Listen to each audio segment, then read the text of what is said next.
This is my final poster for The Unconventional Truth. The reason I've decided to have this as my final poster because I feel that by having it in a real life situation, which is on a bus stop advertisement billboard, I think it works really well because it kind of sees how it would be in everyday life and makes it come across as more realistic. I like the way it's centred in the centre of the screen, and there's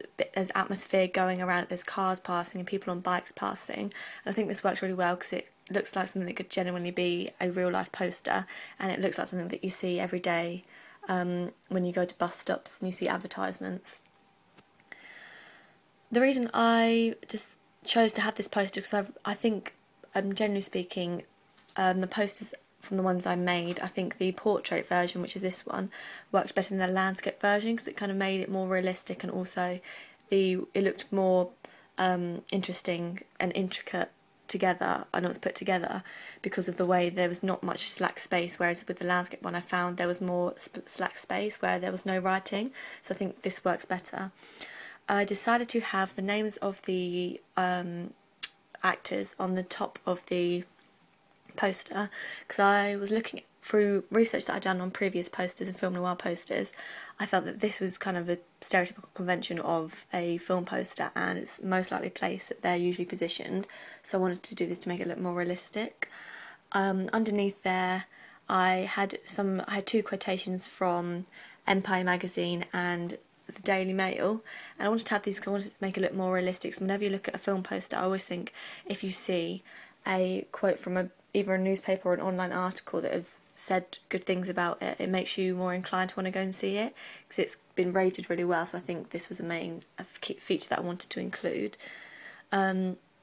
the very bottom in the centre of the poster I had the coming soon. I did this because I wanted to make it look more realistic, because on usual film posters it will tell you the dates when it's coming, but I wanted to put coming soon because obviously the date we weren't going to be sure on, and by having it like that it makes it look more realistic, like a real life poster. And by having it in kind of like a mid-sized font, so it's not too big or not too small, it doesn't detract from the actual picture or the name of the film, so I think it works really well. The writing above it is all about the production company and who produced the film, distributed it, etc. And I did this as usually it is something that you see on every single film poster, and I used a small font to do it because I didn't want to detract from the main features such as the poster, names and the actual title and slogan of the film. Above that you can see the title of the film, The Unconventional Truth. I decided to have that here because I didn't want it in the centre of the screen because it would overshadow the picture, and I didn't want to have it at the top because I knew I definitely wanted to have the names of the characters and actors there, and at the bottom I think it wouldn't be as noticeable, so I decided to position it like 3/4 of the way down the page because I think it makes it stand out more because it's in direct line of the actors, but it's not taking away from the atmosphere that's created in their expression and lighting that's used. Above the title you can see the slogan, which was "Truth was in his heart, tragedy was in her mind." I decided to have that here because I've originally wanted it along the top of the poster, but then when I put it just below the names of the actors and the quotations from the two different companies were moved down, it took a bit off of Rosie's head at the top, so I didn't want to do this because I think obviously it didn't look as good, and I wanted to make sure that the character was the main thing that you could see on the poster because you want to know who's involved with it. So I decided to have it here, but I think generally speaking it works really well. The colours scheme that I used was red and white, and I've kind of kept this a theme throughout. The reason I chose to do this was because I wanted to have two contrasting colours, which red representing danger, kind of blood and like passion and romance, whereas the white representing purity and innocence. So it shows the two different characters and a clash of personalities between Rosie and Jake, because obviously she's kind of the corrupt character within it, whereas Jake's kind of like a calming character. And also I think it represented the split personalities and how they change. At the beginning we see Rosie's quite an innocent girl, she's a very sweet daddy's girl, whereas at the end obviously she becomes very corrupt and ends up being the one who actually kills her father, whereas Jake kind of at the beginning seems more angry and he's very tense, and he kind of really intense, and he's the one who's desperate to find out who killed his dad, and then at the end we see how kind of changes around. It comes, since he knows the truth, he's kind of lets it go a bit and he can move on with his life. So I think it shows the two differences. By having the red also are linked with the red lips and red nails that you can see in the poster that is the character of Scarlet has got as part of her character.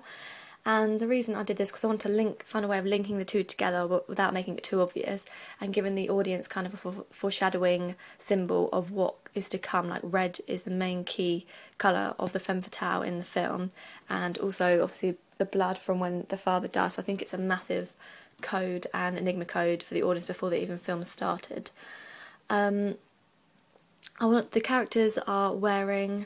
the female is wearing a kind of white and black pattern blouse and a grey jumper over the top. I did this because I wanted to make her look kind of casual but also quite dressy by the sense that her makeup's all done and her nails, and I wanted to have her outfit quite plain so it didn't detract from the red nails and the red lips. So I think overall it's achieved it really well. The character of Jake is wearing a checkered shirt with a blue jumper over the top. I want to do this because by having them both in jumpers it linked them two together and made them look quite an ordinary everyday people. The one overdressed and the one underdressed, they were just what you typically see someone wearing walking down the street, so I think it worked really well. The lighting I'm a huge fan of within the poster and the way that the photo was actually taken, because what it does is shadows both of their faces but on opposing sides. So on Rosie's face she's mainly shadowed from the kind of right hand side because we see part of her eye where it's covered on her face, by her hair, and the top of her head is very shadowed. We just see a slight part of her face, which shows that although she's in the background, she's actually the main source of corruption within the film. She's the main reason behind the ending and what's to come. So I think it kind of keeps her in the background, but actually it's kind of subverting her character and the genre because she is the one who is going to be the main source of corruption at the end. Whereas Jake, the shadowing is mainly on the left-hand side of his face, and it's almost in complete darkness, whereas the right-hand side is like in complete light, and we see how it's kind of like all taken back. He's very, well, the lightened side of his face is very out there. You can see it immediately, it stands out, which shows he's kind of out there for the audience to like dig into his life. We all hear it's all about him, he's the main starring role, but by having the darker side it shows that he's also got a darker side to him also. So this again linking with the colour theme on the contrast of the red and white as it shows their split personalities. I like also the fact that there's the use of the black background and shadowing creates low-key lighting, which is a key convention of film noir. So I think overall I'm really pleased with my poster and how it turned out, and why I've chosen to have it on kind of a real-life bus stop advertisement page, because I think it works really well